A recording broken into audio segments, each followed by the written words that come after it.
Hello, survivors. So, I wanted to talk today about the tendency for codependents to become Mr. or Mrs. Fix It. And I know this happened a lot for me, where we can tend to we tend to get our sense of value and our sense of worth a lot of times out of being overly solicitous to helping people, reaching out, wanting to extend ourselves to others, wanting to help them out, wanting to solve things for them, wanting to fix things.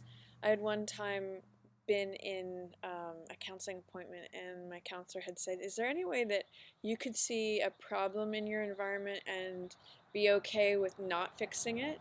Or realizing that it's not yours to solve, that it's not yours to fix?" And that was a difficult exercise for me because I, and I see this in others too that I recognize as codependent, is that I felt like if I can contribute, if I can help, if I can make something better, then I had this knee-jerk obligation to reach out and extend myself, whether it was convenient or helpful or not for me.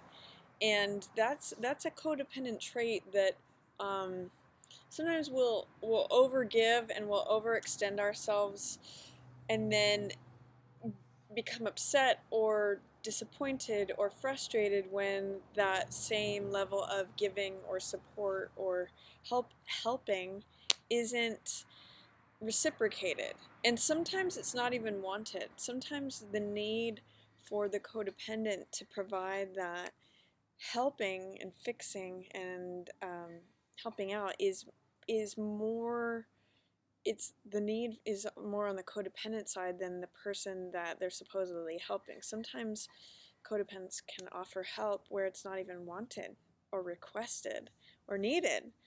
And sometimes it can even show up as the codependent wanting to assert control or thinking that they know better than the actual person that they're trying to help. So that's I'll call it a syndrome that I've seen and experienced myself in not only our outer environment and things that we want to like help out in or be of service or that sort of thing, but also in the partners that we choose, and choosing people who do need help, do need support, do need some sort of fixing or bolstering, or um, it kind of goes into that syndrome of playing nurse or playing rescuer or playing hero, where you get to sort of swoop in and help this person out. And then often the codependent will be like, well, where's mine? I know I need help or rescuing, or there can be an unspoken um, bargaining or deal making that is may or may not be shared with the person that they're helping, where the codependent walks in thinking, okay, well, I'm going to help this person, they're going to help me, I'm going to be supportive of them, and they're going to be supportive of me. This actually is what happens with the codependent and the narcissist, is that the codependent walks in and just rolls things out for the narcissist, thinking, okay, well, they're going to do the same for me, especially if there's that love bombing in the beginning and they believe this.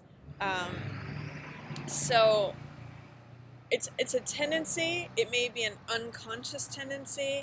It may be a habit. I know it was a habit for me that was hard to break, where I thought if I could just always help, that's how I got my worth. And it kind of goes along with the codependent's tendency to feel like they need to earn love, that they're not just lovable as they are, but that they need to please, that they need to help, that they need to be of service to be worthy of love. And this is all remnants of things that were learned or taught in childhood, that, if you had a narcissistic parent, and if you were only valued when you were pleasing, when you're providing for them, when you were taking care of them, when you were doing things for them, because remember, a narcissist's point of view is it's all about me. What can other people do for me? Other people are extensions of myself, or they're sources of supply. So a codependent who grows up that way internalizes, okay, I'm of worth in direct proportion to how much I can be of service to others or please others or do for others. So that can be a thing that needs to be retrained in one's own mind. And if you notice that this is something that's true for you, whether it be in terms of help, and it's it's okay to be helpful. It's okay to want to help out. It's just noticing the difference between when you're helping out of excess and that you're not requiring anything back just for the help of helping's sake is one thing, and where it's needed, versus helping, I guess I had just said helping for helping's sake, but really it's helping when it's needed versus helping for helping's sake. So when you're helping or trying to fix something that either doesn't want to be fixed, or that wasn't requested of you, or that isn't noticed, isn't appreciated, in some ways you're doing it for yourself to know, okay, I've been helpful, I've been of service, I've been pleasing, by giving, because that's a tendency. But the lesson here is to learn how to not overgive, to learn how to not put yourself out to those who may or may not reciprocate. And the codependent tends to overgive and, give more and more and more and more to continually make themselves feel more worthy, more of value. And what consequently happens is that as they give, the narcissist moves the sort of the goalposts of like, okay, I'm going to give you affection and appreciation and attention and value if you please me. And so the codependent says, game on, let's go. Here, I'll just keep trying to do all this stuff for you. But then the narcissist is like, okay, let's see if you'll go this further.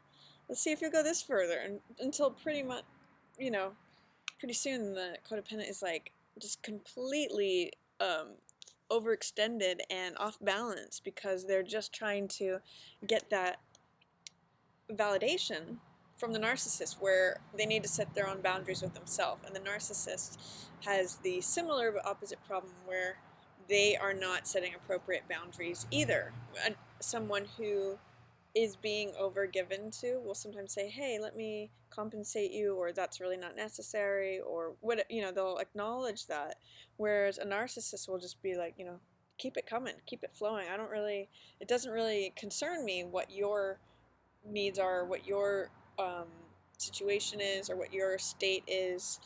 If you're breaking your back to try to help out, or if you're leaving your own life behind to focus on helping me, the narcissist doesn't have any concern for that, whereas a person who is otherwise healthy would.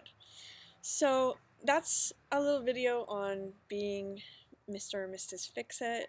If you notice that in your behavior, maybe take a look at the questions of, am I fixing things that are necessary, or am I fixing and helping out to please someone else? Or am I trying to earn love through my giving and through my helping and through my fixing? Worthy things to think about, because it may free you instead of feeling obligated and feeling like things are not okay unless you help out.